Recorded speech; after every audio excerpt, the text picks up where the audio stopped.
Welcome to another virtual fireside chat with a HR leader. And this time, very fortunate to have Mr. Prabir Jha, someone who doesn't need much introduction, but we all know him as a practicing CHRO, a thought leader, mentor to many people, including me. And globally, he is someone people look up to. But that's how we know Prabir. And for my audience, I would also take the liberty to request you to tell our audience who exactly is Prabir. Thank you, Anil. Thank you. Always a pleasure seeing you, and thank you for inviting me on this show.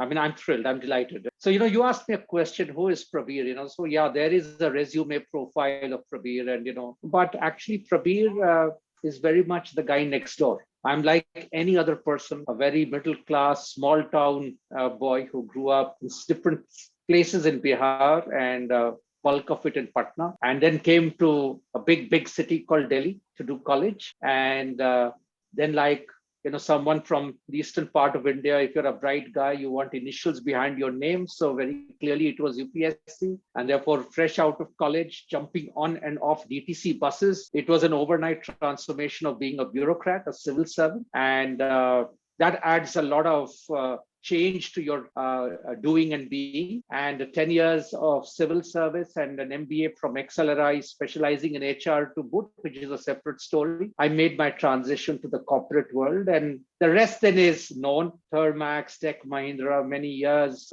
in Dr. Reddy's, being at CHRO, then being the global CHRO at Tata Motors, being the group CHRO at Reliance, then a stint as a global chief people officer at Cipla, and the last 2 years running Prabir Jha People Advisory, trying my hand at experimenting with entrepreneurship. But otherwise, Prabir remains a very, very grounded middle-class person who wears all the so-called resume very lightly on one's shoulders. It is very fickle and fragile success. So I like to cook. I've played all games. I've been a very keen horse rider. I played squash. I like being lazy at times.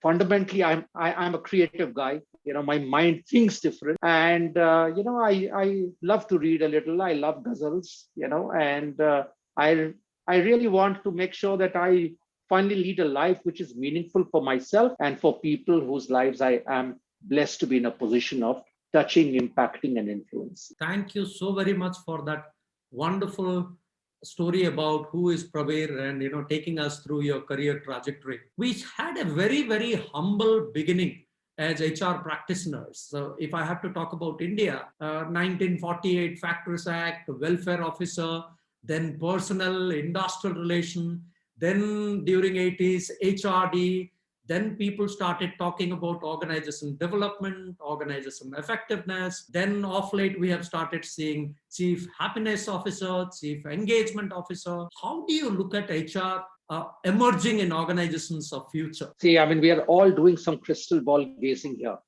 and we can always look back, and you're very right. It started with very humble beginnings because people was not really the most critical issue. People needed jobs, people needed stability. There weren't too many alternatives. People hung on to the same job. Life and business was in some ways more status quoist. As the world has evolved and changed, whether in India or even globally, one of the things we've seen is that finance is actually the most easily available thing. You can get loans. You have all kinds of people chasing great ideas.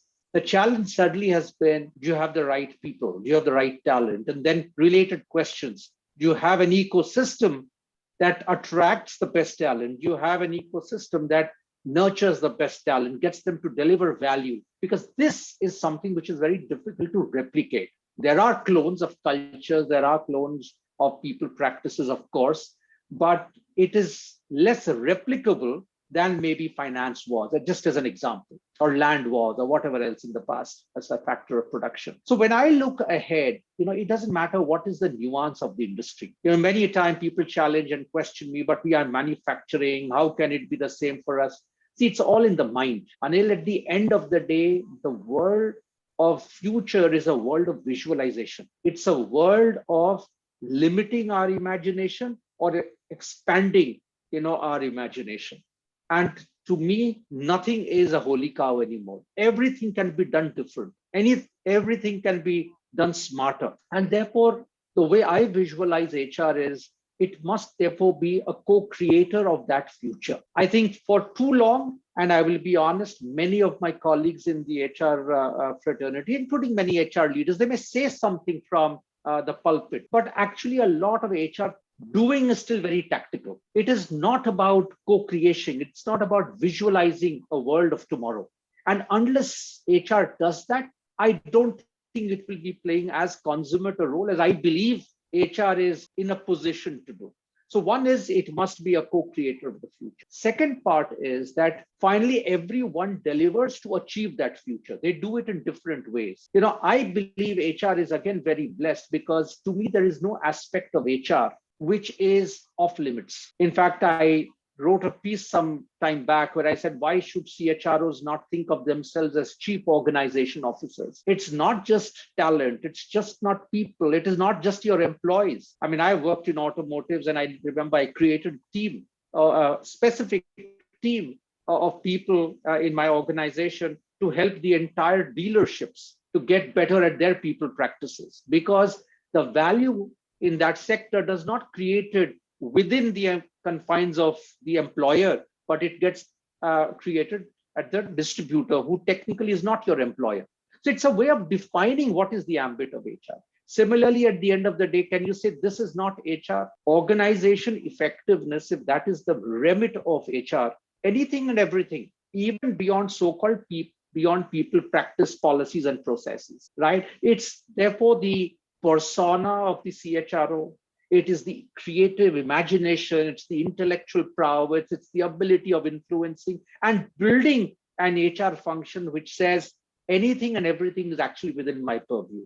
Because everything can be reimagined, everything can be improved.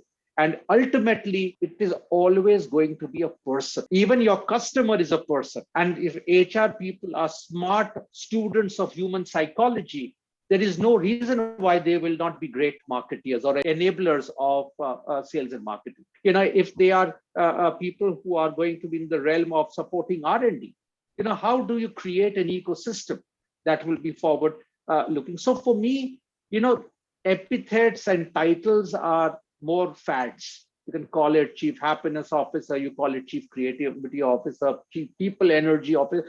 For me, a chief gardening officer, whatever else. I'm just saying that's not important. The material issue is, are you visualizing enough? Are you enabling enough? And are you ensuring that that future is delivered? Unfortunately, where HR is losing the plot is it is too stuck in doing rather than getting it done. And this is a big mindset problem that HR has to overcome, because most organizations are still very HR illiterate. Their own ask of HR is so limiting and so still stuck in the past. And HR people are happy just making sure that they cling on to their roles and jobs, and big CHROs also, right? That they aren't challenging the ecosystem. They aren't postulating a different world. And the more you lose this plot, the more you'll go away from the opportunity that HR is blessed to have. But the more you actually up your game, I think it's for us a plot to write and a script to help enact. So that's the way I visualize HR and the future of HR.